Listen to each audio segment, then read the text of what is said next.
restitution. Fuck your courtroom, you racist ass bitch! Fuck your courtroom, man! You racist as fuck! You racist as fuck! Nigga, 22 fucking years! Racist ass bitch! You ain't shit! Nigga, James Sturgeon, Lisa Sturgeon told me about that bullshit. Actually, you know what? Remember when I said that you had some remorse? You never gave me probation! Wait a minute. You never gave me a chance! When I said that you had a certain amount of remorse. Accordingly, it is the sentence of this court, Anson Bryant, that you serve a period of incarceration in state prison.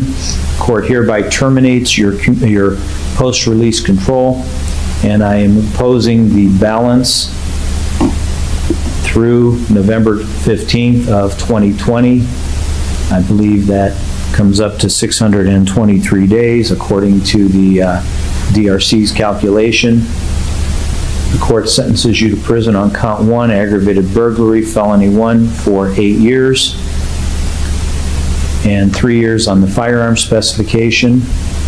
Court sentences you on count 3, aggravated robbery, felony 1, to a period of incarceration in state prison for 8 years, plus 3 years on the firearm specification. The court sentences you on count 6, weapons under disability, felony 3, for 36 months. And on count 7, CCW, felony 4, for 18 months.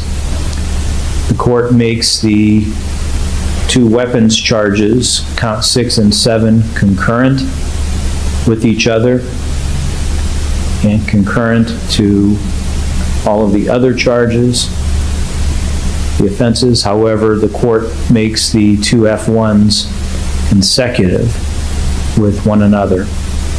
And therefore, the order of serving your prison time would be PRC time first, followed by the gun spec on count 1, followed by the gun spec on count 3, followed by count 1, followed by count 2, for a total of 22 years with credit for 231 days. The court determines that you have or will have the ability to pay restitution. Fuck your courtroom, you racist ass bitch! Fuck your courtroom, man! You racist as fuck! You racist as fuck! Nigga, 22 fucking years! Racist ass bitch! You ain't shit! Nigga, James Sturgeon, Lisa Sturgeon told me about that bullshit. Actually, you know what? Remember when I said that you had some remorse? You never gave me probation! Wait a minute. You never gave me a chance! When I said that you had a certain amount of remorse, I was mistaken. The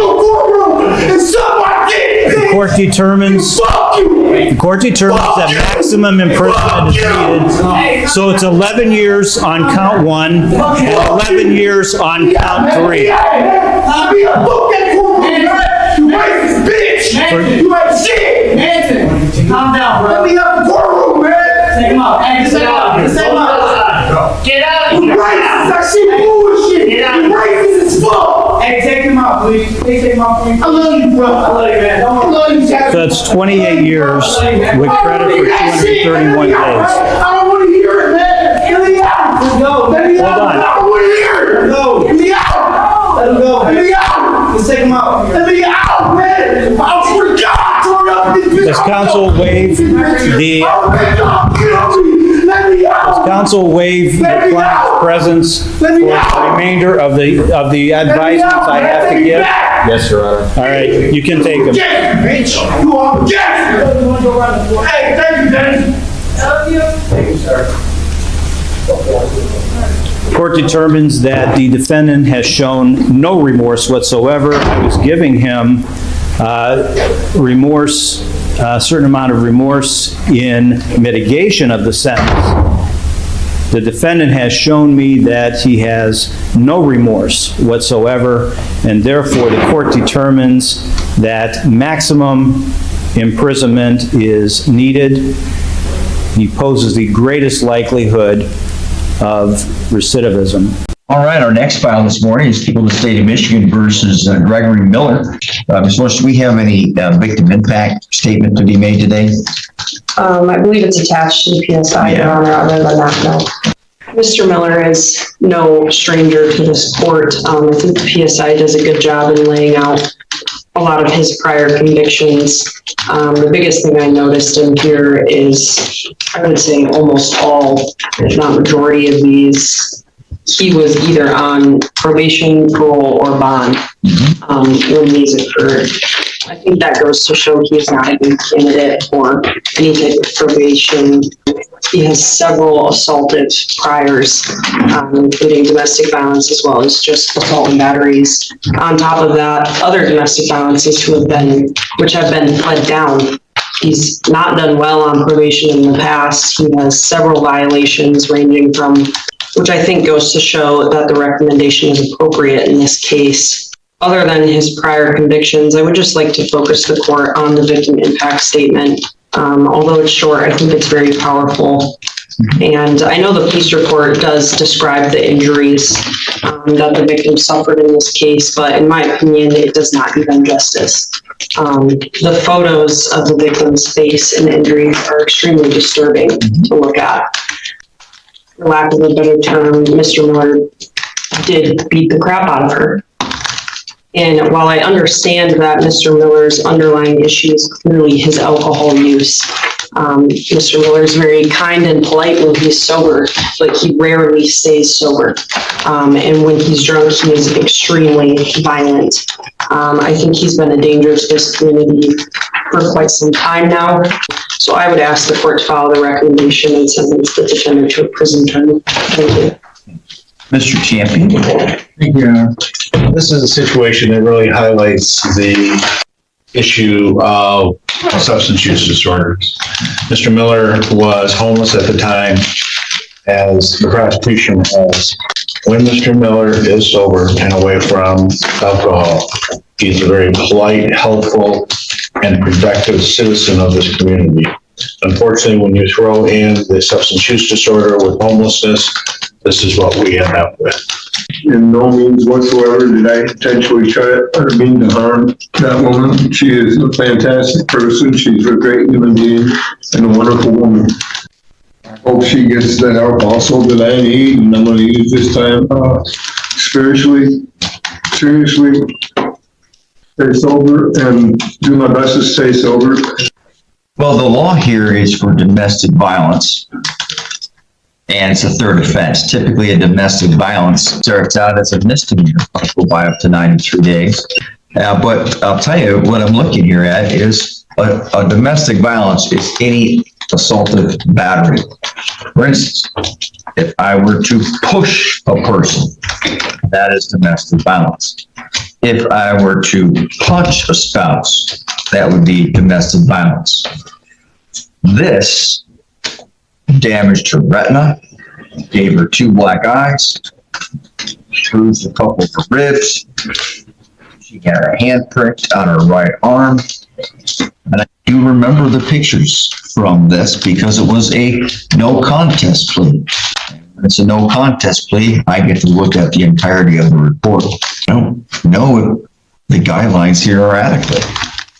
I'll tell you, I looked here at your criminal history, and this is one of the longer ones I've seen. This is your 9th domestic violence. 9.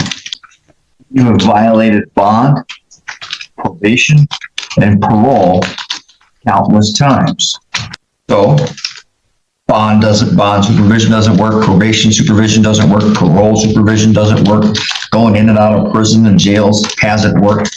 And at your age, and I'm going to say this, and I don't know how to say it other than just being honest, you have led a life, this is what I wrote down, a life of boozing and drugs since I was 8 years old. In fact, since you were 9 years old. You and I are roughly the same age. We're only a year and a half apart.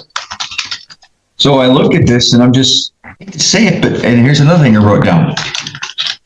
You are a public drunk, right? Disorderly persons drinking, drunk all the time in public, and nothing has worked. It's just your criminal history. There are 40 entries. And yes, I know some were dismissed, but 40 entries. You didn't pay for child support. I noticed this one, when you're on probation for failing to pay support, you're arrested on new domestic violence charges. So you drink, you're drunk, and you beat up people. So you got a heck of a benefit by the prosecutor's office, and I 100% believe they probably spoke to the victim. They got her permission to enter this plea. Wow. 14 to 58 months. I could have given you up to 5 years, but they brought it way down. Well, these guidelines are inadequate.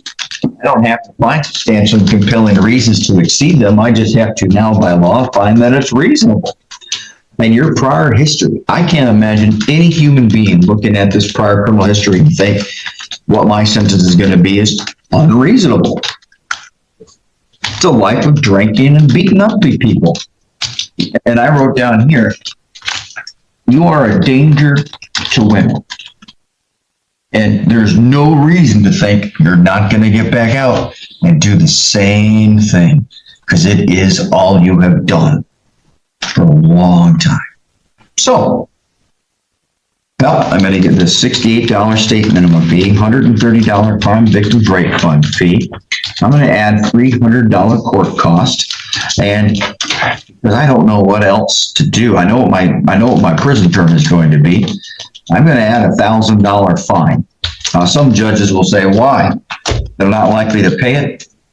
Every time I've seen somebody who appeals fines and costs and says it's too much, I haven't seen the appellate courts shoot it down yet. So I'm going to make you have to pay these before you can even get parole. Attorney fee, $300. No supervision fee. There's no DNA fee, nothing like that. And I'm going to sentence you to 36 to 60 months. I find that that's not only proportionate and reasonable, I almost think it's inadequate. So, and it does exceed the guidelines by just a couple months, by 7 months. I think that's a reasonable choice. It's lucky that it's not higher. So that's the sentence of the court. Stop beating up on people. All right, sorry, I take it back. Stop beating up on women. Alcohol daily, marijuana, and methamphetamine weekly. Yeah, let's hope you decide to stop doing it. And let's hope you decide to stop doing it. And you've also have been through domestic violence prevention, substance abuse treatment programs, advanced substance abuse treatment programs, and Catholic Human Services. Nothing's worked, so I'm just got to keep you away from people. I hope, though, you find sobriety, because you need it. And so does everyone else around you. We're adjourned. And that was the moment the judge made his final message crystal clear. After years of failed supervision, repeated domestic violence offenses, and a criminal history that showed no sign of change, the court decided enough was enough. The judge sentenced him to 36 to 60 months in prison, calling the sentence reasonable, and warning that it was meant to keep him away from people he could hurt. But perhaps the most powerful line came at the very end. Stop beating up women. For the defendant, this was no longer another warning. This time, the consequences were real.